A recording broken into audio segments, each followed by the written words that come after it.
এবার যে ভাজা মশলাটা তৈরি করে রেখেছিলাম, ম্যাজিক মশলা, এই মশলাটা দিলে বন্ধুরা অনুষ্ঠান বাড়ির মতো খেতে লাগে আর গন্ধে একদম ম করে। আপনি যদি এইভাবে একবার ট্রাই করেন খেতে কিন্তু দুর্দান্ত লাগবে। এবার 1 চামচ ঘি দিয়ে দেব।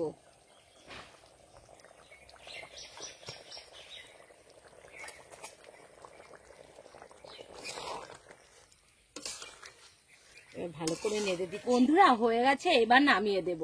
আর ম্যাজিক মশলা দিয়ে এঁচোড়টা একবার রান্না করে দেখুন, আপনার প্রশংসা করতে সবাই বাধ্য। আর গন্ধটা যা বেরিয়েছে না, দুর্দান্ত। নমস্কার বন্ধুরা, স্বাগত জানাই জবার রান্নাঘর উইথ ভিলেজ ফুডে। বন্ধুরা, অনেক সময় আমরা ইঁচড় কাটা সেদ্ধ করা ঝামেলায় কিন্তু ইঁচড় খেতে চাই না। আর সেদ্ধ না করে ইঁচড়টা কি করে বানাতে হয় সেটাই আজকে শেয়ার করব। ভালো লাগলে লাইক কমেন্ট শেয়ার করে দেবেন এবং সাবস্ক্রাইব করতে ভুলবেন না কিন্তু। বন্ধুরা, কিছু ভাজা মশলা বানিয়ে নেব।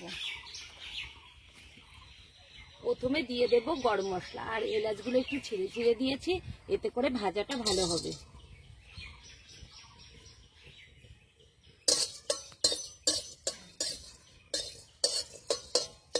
বন্ধুরা, এখানে 4টে শুকনো লঙ্কা আছে, ছিঁড়ে ছিঁড়ে নিয়েছি, এখন দিয়ে দেব।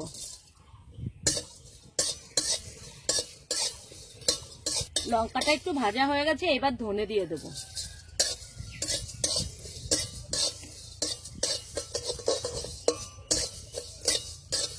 এবার দিয়ে দেব গোটা জিরে। এবার দিয়ে দেব 1/2 চামচ মতন মৌরি।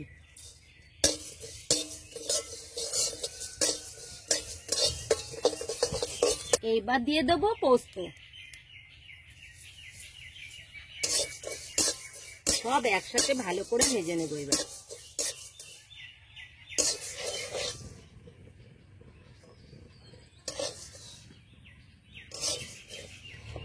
বন্ধুরা, মশলা ভাজা হয়ে গেছে, এখন নামিয়ে নেব।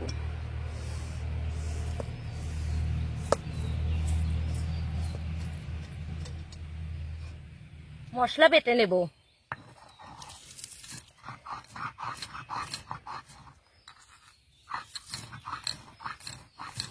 বন্ধুরা, আলু আর টমেটোটা কেটে নেব।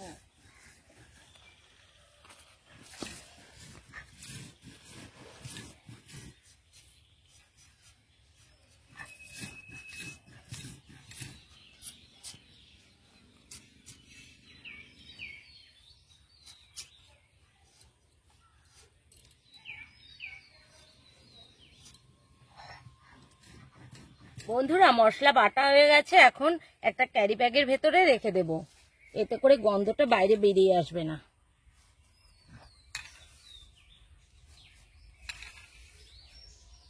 টমেটোটা কেটে নেব।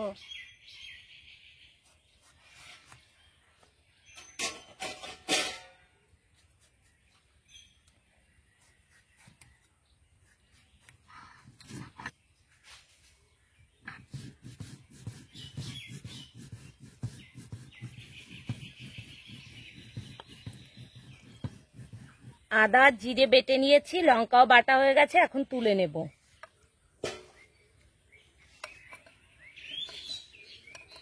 বন্ধুরা, কড়াই বসিয়ে দিয়েছি, কড়াই গরমও হয়ে গেছে, এখন দিয়ে দেব তেল।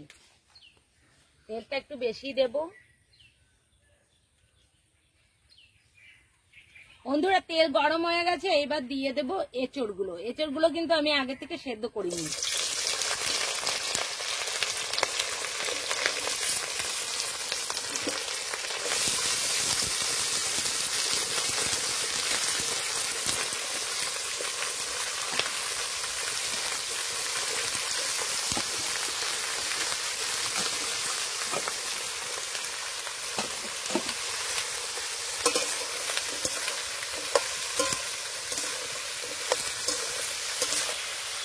দিয়ে দেবো স্বাদ মতো লবণ,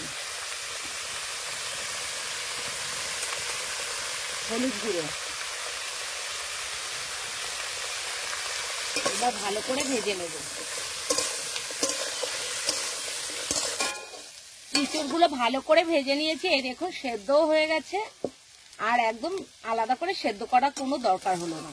এই দেখুন ভাজাও হয়ে গেছে, তুলে নিচ্ছি।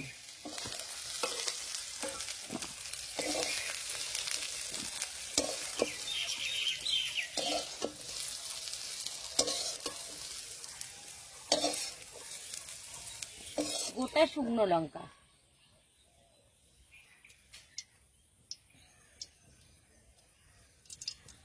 লঙ্কাটা একটু ভেজে নেব। এবার দিয়ে দেবো গোটা জিরে,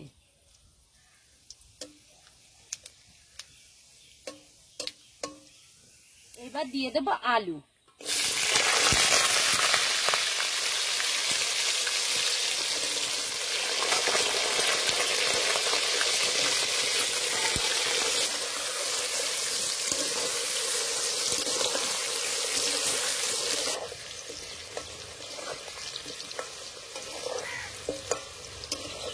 এবার ভেজে রাখা ইঁচড়গুলো দিয়ে দেব।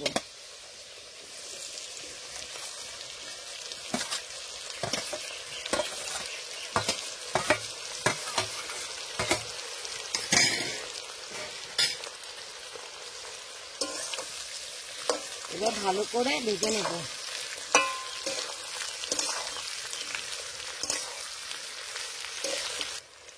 দিয়ে দেব 1 চামচ হলুদ গুঁড়ো, 1 চামচের একটু বেশি দিলাম।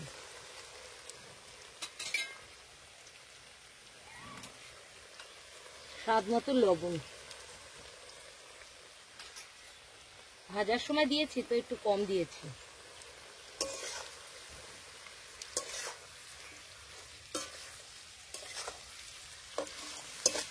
বন্ধুরা দেখুন আলু আর ইঁচড়গুলো কষতে কষতে একদম কমে গেছে, আর সেদ্ধও কিন্তু হয়ে গেছে। এই দেখুন, এই দেখুন।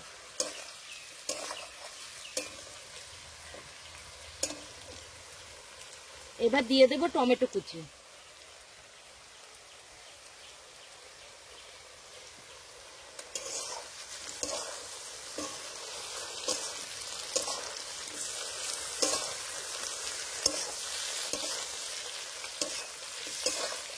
এবার দিয়ে দেব মশলা, আদা বাটা, জিরে বাটা, শুকনো লঙ্কা বাটা, মশলা ধোয়া জলও দিয়ে দেব।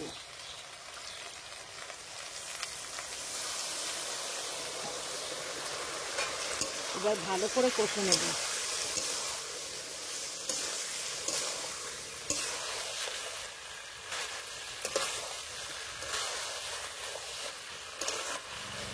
বন্ধুরা এই দেখুন এঁচড়টা কতটা লোভনীয় লাগছে, দেখুন, আর কালারটাও কত সুন্দর এসছে।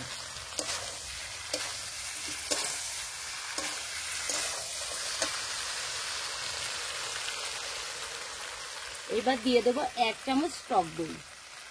এখানে আমি 1 চামচ দিচ্ছি, আপনারা চাইলে বেশিও কম বেশি করে দিতে পারেন।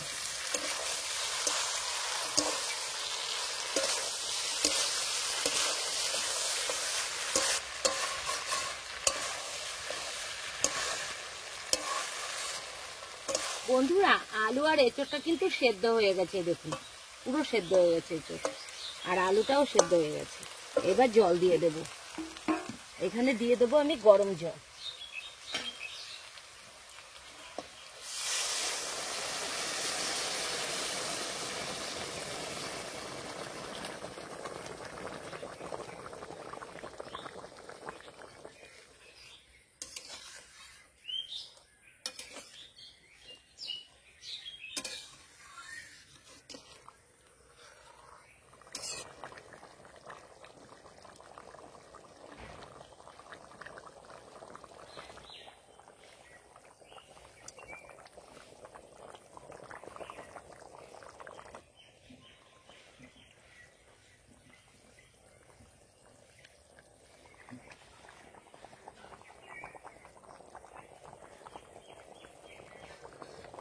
বন্ধুরা নিরামিষে একটু চিনি দিলে কিন্তু খেতে খুব ভালো লাগে, তো দিয়ে দেব 1/2 চামচ চিনি। এবার যে ভাজা মশলাটা তৈরি করে রেখেছিলাম, ম্যাজিক মশলা, এই মশলাটা দিলে বন্ধুরা অনুষ্ঠান বাড়ির মতো খেতে লাগে, আর গন্ধে একদম ম করে। আপনি যদি এইভাবে একবার ট্রাই করেন, খেতে কিন্তু দুর্দান্ত লাগবে।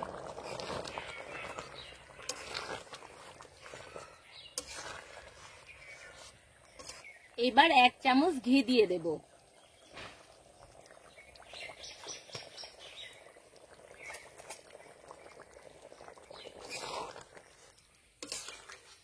এবার ভালো করে নেড়ে দিচ্ছি।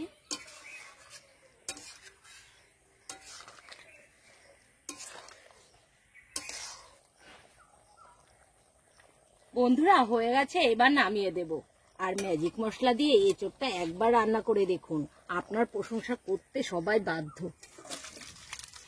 আর গন্ধটা যা বেরিয়েছে না, দুর্দান্ত।